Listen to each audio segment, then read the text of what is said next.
Good morning, everyone. Please be seated. It's a pleasure to see you all today, and a rather momentous week for us here in Maryland on climate action. So we're thrilled to be with you all and to be joined by such incredible partners. The Secretary of the Department of Interior, Deb Haaland, the National Climate Advisor, Ali Zaidi, Director of BOEM, Liz Klein, Senator Van Hollen, as well as Congressman Sarbanes. It really has been a tremendous week for us here in Maryland, and we're thrilled to have you all. The Moore-Miller administration has bold goals as it pertains to climate change. It really accelerating our move to a clean energy economy, and doing so in a way that we're lifting up all Marylanders. It's my honor to start today by introducing the 63rd Governor of the state of Maryland, Wes Moore.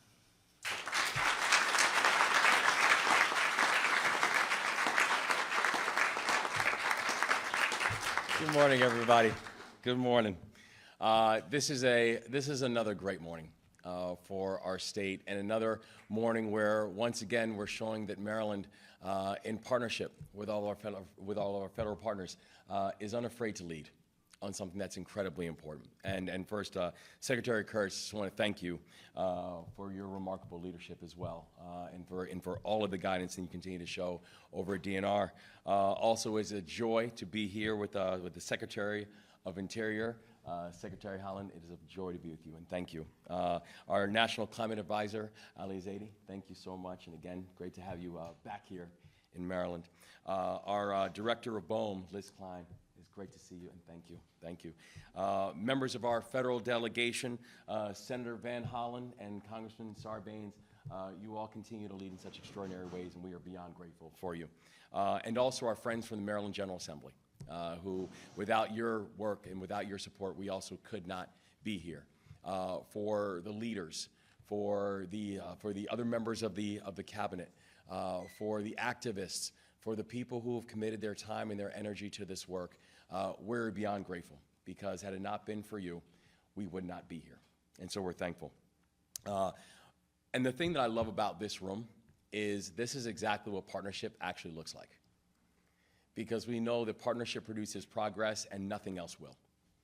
Our ability to be able to come together from our variety of agencies and organizations, from our variety of perspectives and positions, it's important. And the thing that we know about all of that, whether you're talking about local leadership, national leadership, executive leadership, nonprofit leadership, private sector leadership, is this: for each and every one of us, we are in our seats for a temporary period. Not one of us will be here in these seats forever. You know, I look around the room and I see my predecessors staring at me.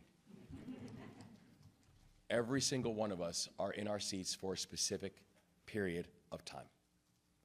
And so the question that we all have to ask ourselves is, while we're here, what are we doing with it? How are we making it matter?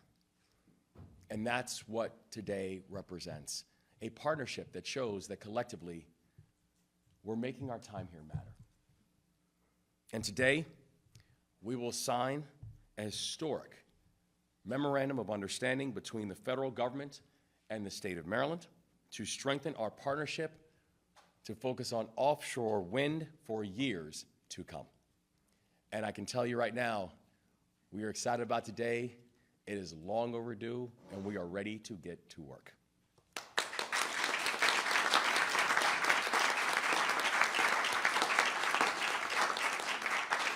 Because this partnership is not just appreciated, this partnership is needed.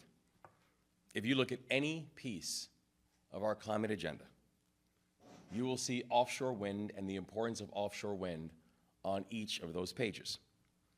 Because 14 months ago, we made it clear when we announced that we were going to quadruple our offshore wind energy goals so we can produce enough energy in the state of Maryland to power over 3 million homes and start this process of turning Maryland from a net importer of clean energy to a net exporter of clean energy.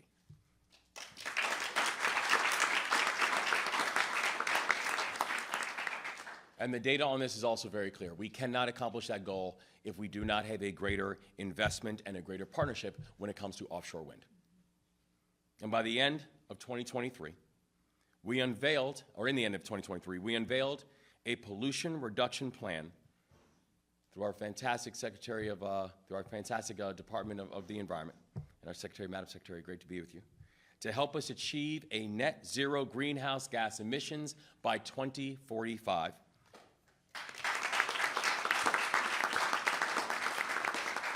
And while we are proud of the bold and ambitious goals, once again, the data is very clear. You cannot accomplish that if you do not have a proper investment and proper partnership in offshore wind. And this week, we're joined earlier by many of you actually in this room here, where we had the opportunity, and I had the opportunity to sign another historic executive order on climate change. And that executive order worked to reaffirm our commitment to meeting bold climate goals and achieving 100% clean energy by 2035 in the state of Maryland.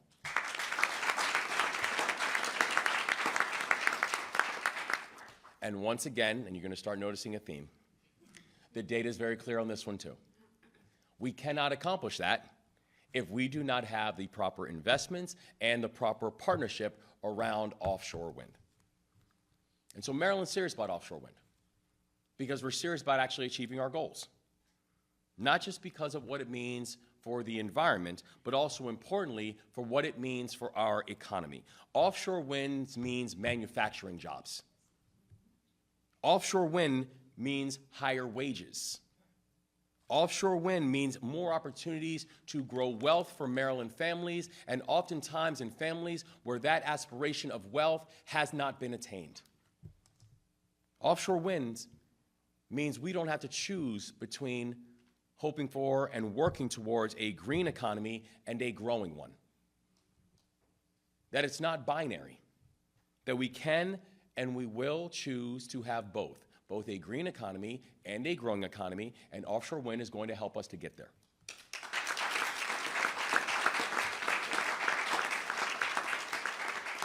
You know, I was speaking about it earlier, and I see all our friends from LCV here, and I remember saying, because we were actually together when we had an event in Baltimore. This is probably about a year and a half ago, 2 years ago now, and the event was all about climate in Baltimore.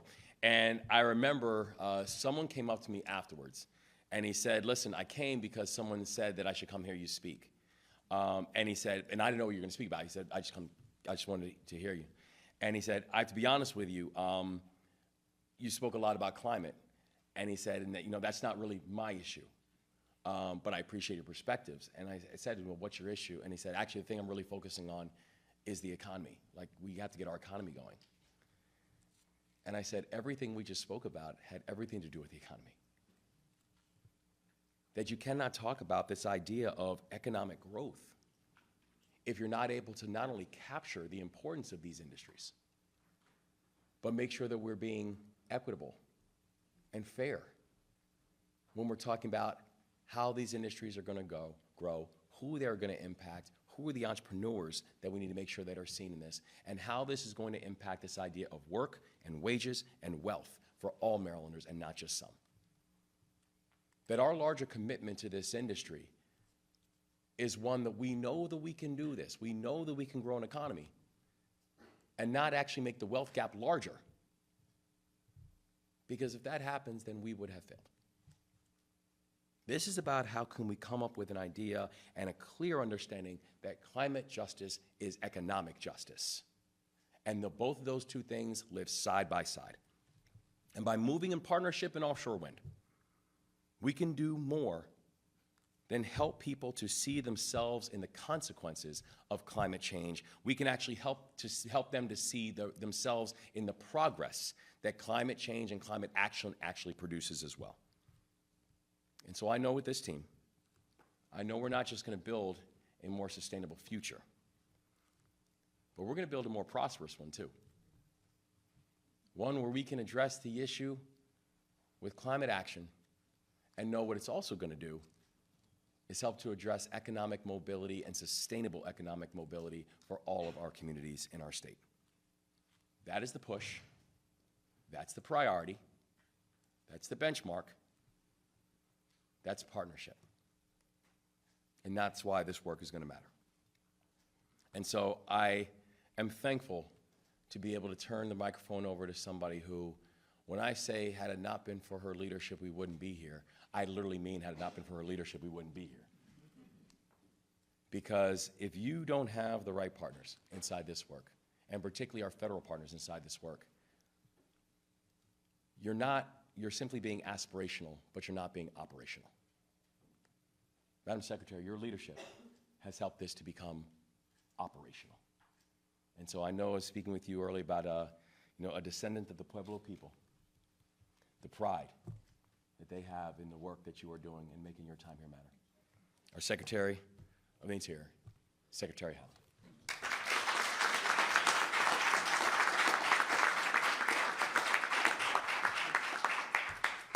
Good morning, everyone. Good morning. Hello, I'm so happy to be back in Maryland and in this beautiful this historic building. It's so nice. Happy National Ocean Month. Governor, thank you so much for hosting us, and I'm always so happy to be here with you. We appreciate the hospitality. As communities across the globe continue to face extreme heat, intense storms, and other climate impacts, we know there's no time to waste in making bold investments to combat climate change. Everyone here knows exactly what is at stake if we do not take decisive action now to curb a crisis that has been decades in the making, hundreds of years actually in the making. It is this shared reality that keeps me up at night, but the Biden-Harris administration is taking action. At the Department of the Interior, we are working around the clock to transition to clean energy to power our nation because that's what this era demands. Since day one, our administration has been laser focused on making what many once thought impossible, a thriving and sustainable domestic offshore wind industry from coast to coast, a reality. Our guiding vision has been simple yet ambitious: achieve 30 gigawatts of offshore wind energy by 2030 with good paying jobs for local communities at the heart of that development. Maryland has its own exciting goals as well, and we're excited about those too. Today's signing represents another step toward realizing the nation's path to clean, reliable energy and a leadership moment for the state of Maryland. So many people have been hard at work to make this goal come to life, including the Bureau of Ocean Energy Management and my friend and colleague, Director Liz Klein, who are working diligently to make offshore wind energy a real reality in the United States. Since President Biden took office, our department has approved 8 offshore wind projects in federal waters. Once complete, these projects will produce more than 10 gigawatts of clean, renewable offshore energy, and that's enough energy to power nearly 4 million homes.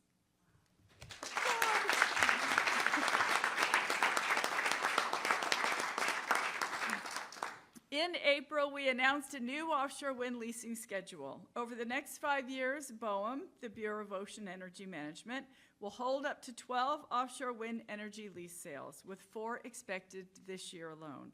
2 Central Atlantic sales in 2024 and 2026 will give us a chance to help Maryland meet its energy goals. This year, we also modernized and streamlined our offshore renewable energy development regulations based on nearly 15 years of experience. This means developers and communities can expect predictability and transparency as they plan for future projects. Of course, nothing as big and important as offshore wind happens without partners, lots and lots of partners. At the department, we are part of an all-of-government approach that ensures we leverage the President's Investing in America agenda, permitting and planning resources, and lessons learned from other agencies. At the helm of that coordination is National Climate Advisor Ali Zaidi, and I'm so excited that he is here with us today. BOEM is working with communities across the nation to ensure that we make thoughtful, enduring decisions that further the industry, protect the environment, and accommodate multiple uses of our beautiful ocean. As we bring more and more coastal states into this work, it's the leadership on the ground, coming from enthusiastic, supportive state leaders that helps ensure we realize the future that we all deserve. Governor, thank you so much for your amazing leadership here in Maryland. The department is committed to continuing to walk with you every step of the way as this MOU is made real. I'm so happy to celebrate this exciting milestone with you today, but with all of you as well. Thank you for being here, and now I am so happy to turn things over to our amazing White House Climate Advisor and my friend, Ali Zaidi.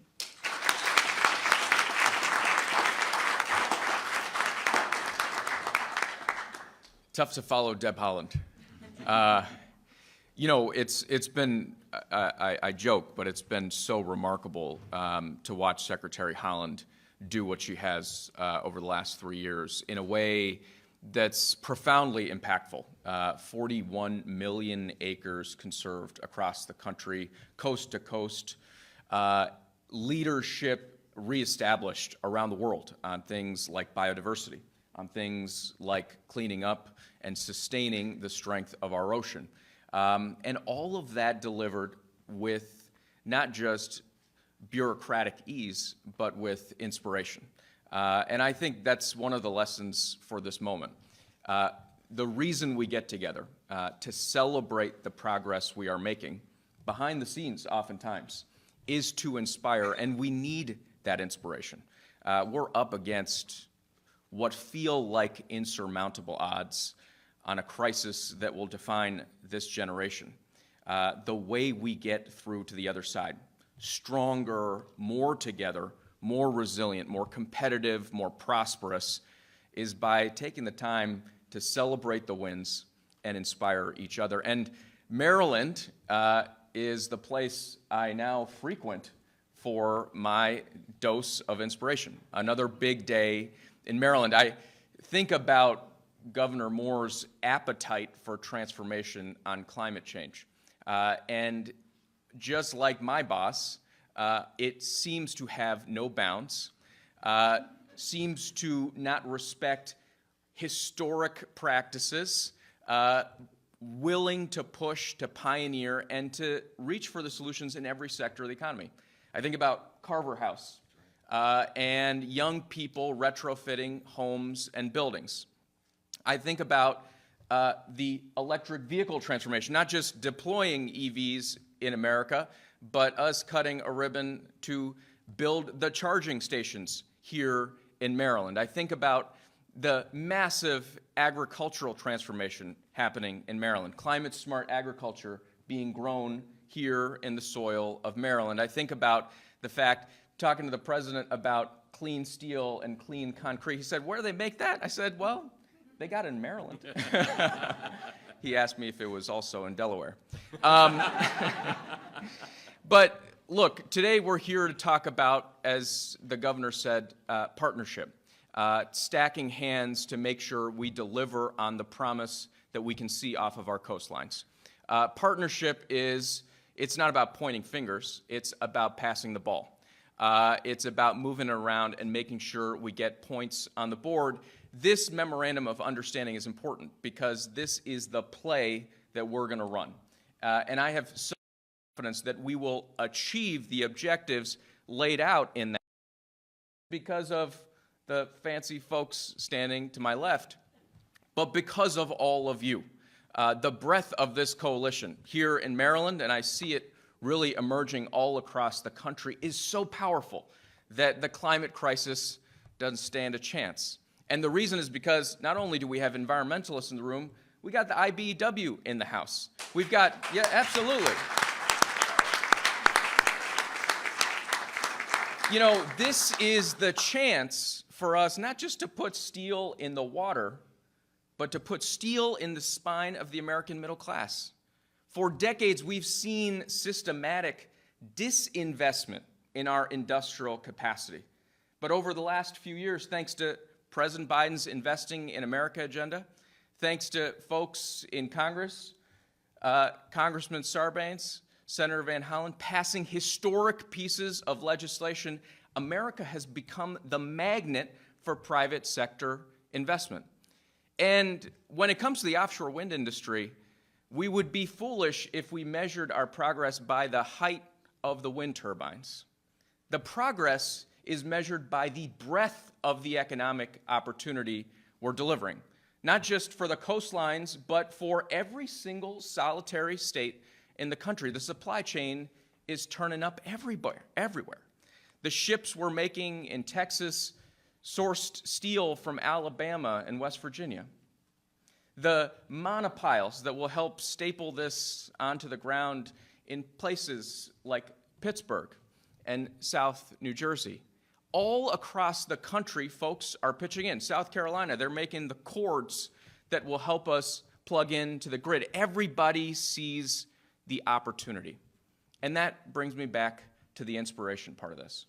We have a whole generation of young people who have now grown accustomed to the sky turning orange, to breathing wildfire smoke into their lungs, to getting those push alerts folks here in Maryland have gotten about floods and hurricanes, tornadoes, weird weather, extreme weather, devastating weather that prompts a sense, I think justified in the generation, of despair, of hopelessness, of doom.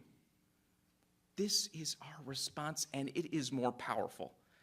When the president sees the climate crisis, he sees a chance to step up and deliver a sense of hopefulness and a justified sense of possibilities for the next generation. That's why he launched the American Climate Corps. That's why we've got a partner in standing up a climate corps here, because young people don't want to walk around slouchy and depressed about the prospects for the future. They want to feel a sense of pride and a sense of purpose and a sense of place and a sense of possibilities. That is what we are delivering here today. And that is such an incredibly big deal. So let's give a round of applause for these guys one more time.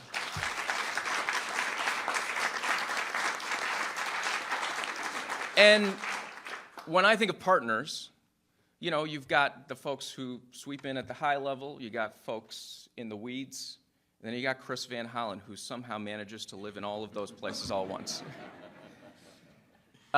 We worked with Chris Van Hollen to design the world's first national network of green banks, $27 billion that will help not just take on the climate crisis, but deliver economic opportunity to every zip code and every home, financing that can help people unlock savings and reduce their energy costs and their energy burden, take on the Scrooge of environmental injustice. He's our partner in making sure we're delivering the resources to retrofit, not just here in Maryland, but all across the country. And when it came to offshore wind, we had, obviously the executive branch of Maryland, but we had the legislative branch tip of the spear, Chris Van Hollen, and he didn't show up with, 3 bullet points on a page. He showed up with the map. And he said, let's walk through this and figure out how we get the job done. That's not pointing fingers, that's passing the ball and putting points on the board. Your Senator, Chris Van Hollen.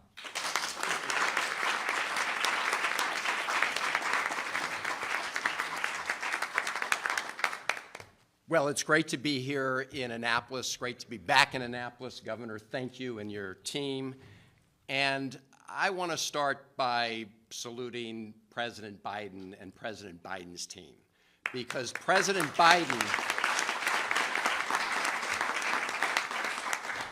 Biden understood very clearly that the United States needed to reclaim leadership when it came to confronting the climate crisis.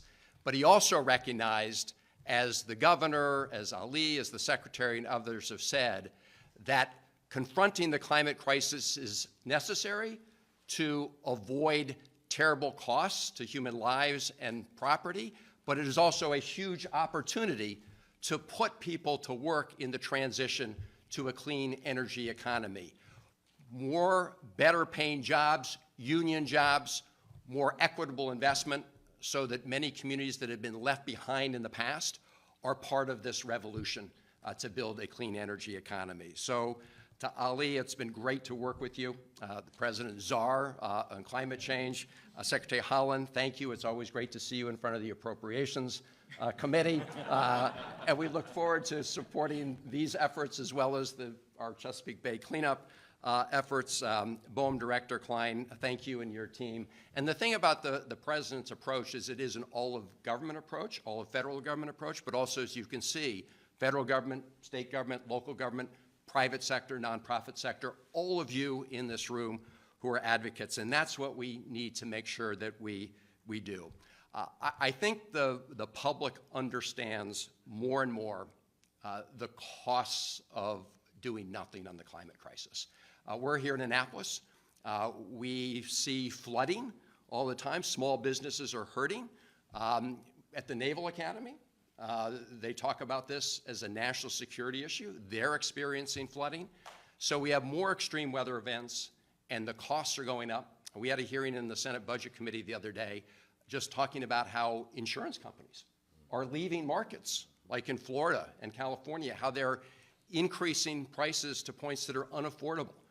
So this is a pocketbook issue.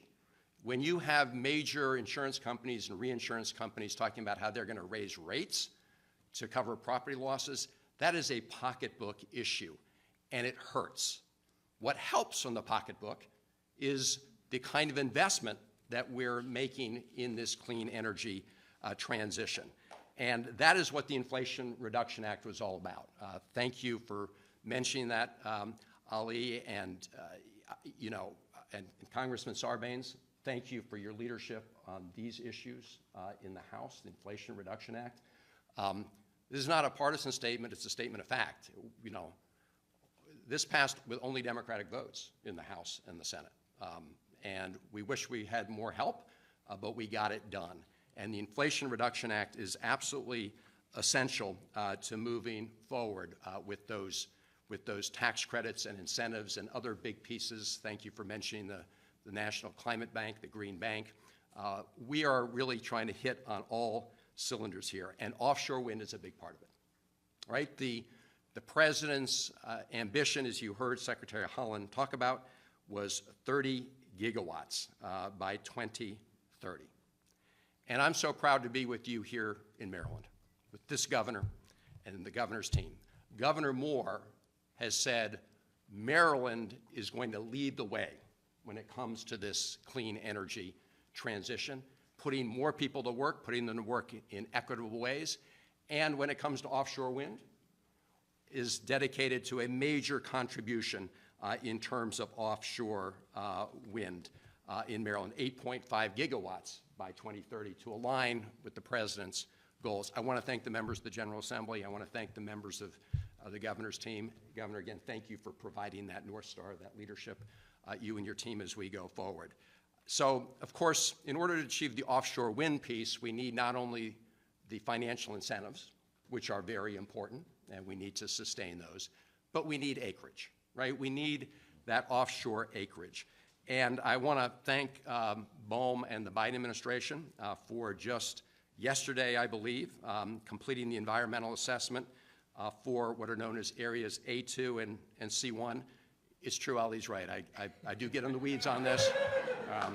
So I want to thank them for that because that's off the Delmarva coast, and that will generate enough wind power to take care of 2.2 million homes, clean energy, when that acreage. It's no secret that I think many of us wanted to see more acreage included in this year's sales. There were a number of national priorities, and one of the challenges we have when we look at offshore wind is making sure we deal with all the challenges, including national security, equities, and others. So we weren't able to get there this year, but, and this is why today is so important, the Biden administration has made a commitment to the governor, to the state of Maryland, to the federal delegation. I want to thank Senator Cardin and my other teammates on this. But they've made a commitment to say, we're going to sign an MOU. And the MOU says we're going to work together to make sure that we identify an equal acreage to what was known as B1 acreage, so that we in Maryland can meet the governor's ambitious goals, so that we as a country can meet the president's ambitious goals going forward. And I just want to end with an example of this transition in our economy that's so important. We all know that at one point Bethlehem Steel in Sparrows Point was the world's largest steel producer for a period of time during World War II. Thousands of good paying jobs there. Well, they're no longer there. For a variety of reasons, economic transition, displacement, they're no longer there. What is there at Trade Point Atlantic now is a new economy where U.S. Wind is going to be building components for the big turbines that will spin to generate clean energy. And we were successful at securing a federal grant on workforce development, working with our union partners and others to make sure that good paying jobs return to Sparrows Point, this time as part of our clean energy revolution. So that is what this is all about. And I will just end by saying that in order to generate the necessary wind power to accomplish our goals, we need the political willpower to do it. And that's what today is all about, demonstrating that partnership, the political willpower. The Biden administration, the Moore administration, all of you in this room as witnesses, so that we keep on track to meet our goals. Thank you for being part of this very important moment. And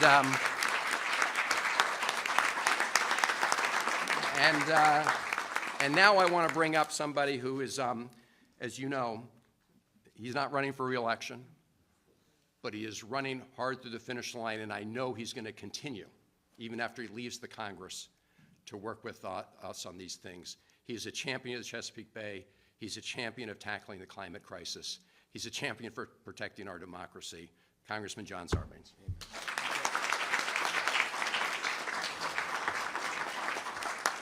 Thanks very much, Chris. Willpower for wind power. I'm going to borrow that, if you don't mind. We'll all borrow that.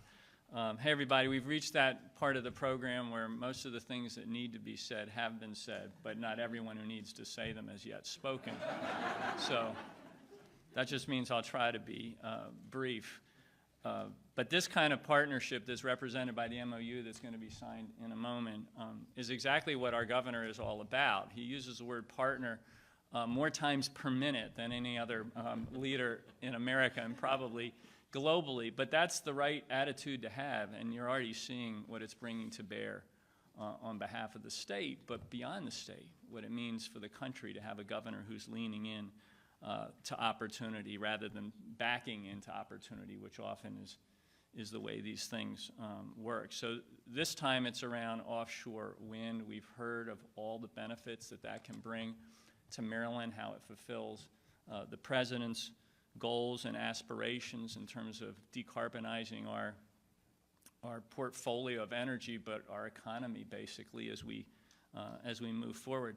I love MOUs. I was saying this to Liz Klein before because it gets on paper sort of a structure and a framework that lets everybody know what their role and responsibility is. You can kind of go back to the document to remind people of what the charge is that they've adopted, and that's what this MOU is going to do today. Basically, it helps people do all the things that they want to do in an organized fashion. This partnership is incredibly exciting. You've seen the different levels of it. Obviously, President Biden is at the top of this pyramid of energy and focus, which is delivering this new sustainable future for our country, and again, returning us to global leadership.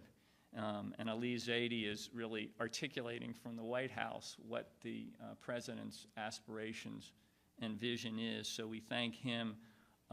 Deb Haaland, my former colleague in Congress, I told her just a moment ago that we miss her every day there, but we're willing to bear it knowing that you're in the job that you're in now and demonstrating such amazing leadership. And Liz Klein, who recently came and spoke to a group of members of Congress about her job, her difficult job, is such an important part of the team and will be a signatory today. At the state level, as I've already mentioned, Governor Moore, but Josh Kurtz has been a leader in the environmental space for years. And so, brilliant decision, Governor, to put Josh in the position that he now holds. Wise decision, Josh, to accept the appointment from the governor. But working with Josh is always a pleasure. And then just to speak to Chris Van Hollen and our delegation for a minute, you can tell when Chris talks the passion that he brings. He does pay attention to detail, and that matters. Nothing happens by accident. Nothing happens by accident. You have to show up prepared, which is what Chris Van Hollen has done from day one. And the difference that has made in terms of the Chesapeake Bay is undeniable, but it's also making a difference in terms of the leadership Maryland is showing in this space with offshore wind and what that means for the country. And of course, Senator Cardin, who, like myself, has made the decision to retire, has been leading our team and helping our delegation move forward on issues that affect the Chesapeake Bay and the climate more broadly. Quickly, just to summarize again, the benefits of this partnership and what we're undertaking here today are we get a good process in place, a framework. It's about decarbonizing the economy in meaningful ways, showing leadership there, making sure we have a robust and diverse energy portfolio as we move forward to a sustainable future. Eventually and ultimately lowering energy prices for people in Maryland, in this region, and across the country. That's the promise of renewable energy. We all know that. We have to make that transition for the benefit that offers. And bottom line, good jobs. We know that this kind of partnership is going to produce good jobs for the people of Maryland and this region. And again, it's a model for the country. So I'm just delighted to be here. And as I said before, one of the toughest jobs in this space is to be director of the Bureau of Ocean Energy Management. Liz Klein does that extremely well every single day. So it's my pleasure now to turn it over to Director Liz Klein.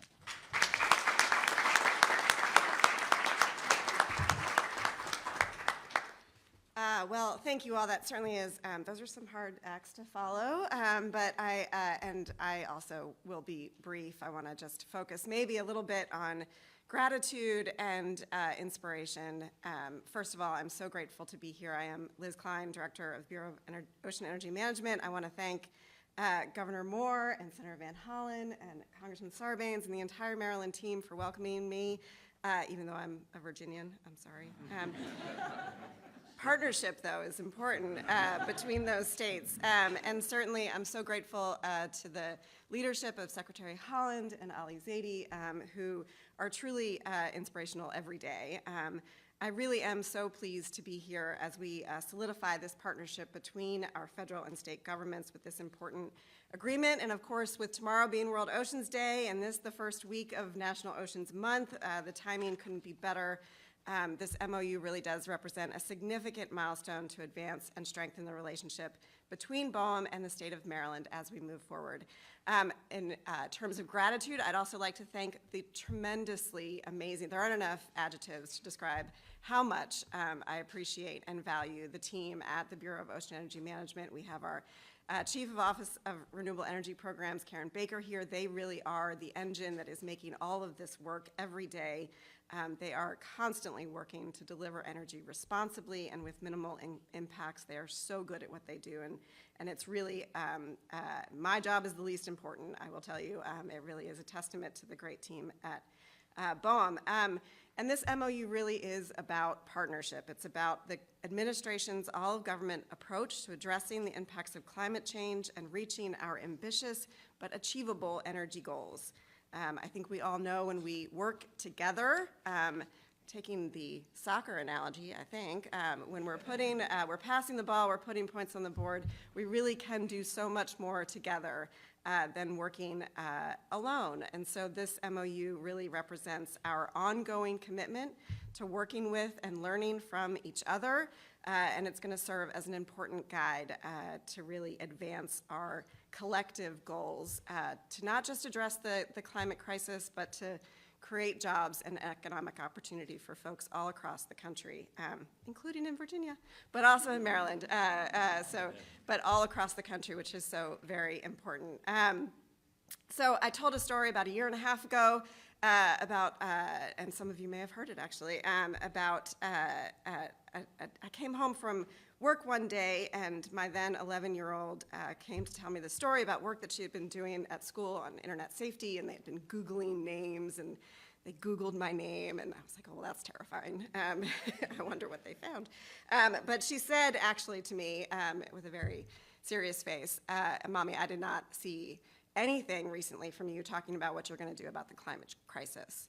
And I thought, well, and then she said, you need to get on that. And so every day I show up to work with that in mind, that we really need to we need to get on this. So with that, let's get on to the signing. Thank you so much.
Could I get everybody over here? Right here, real quick. Thank you, right here. Right in the pink, please. One more. One for you, sir. Thank you. And one right here, please. Beautiful, thank you. Thank you all. Thank you, guys. Thank you.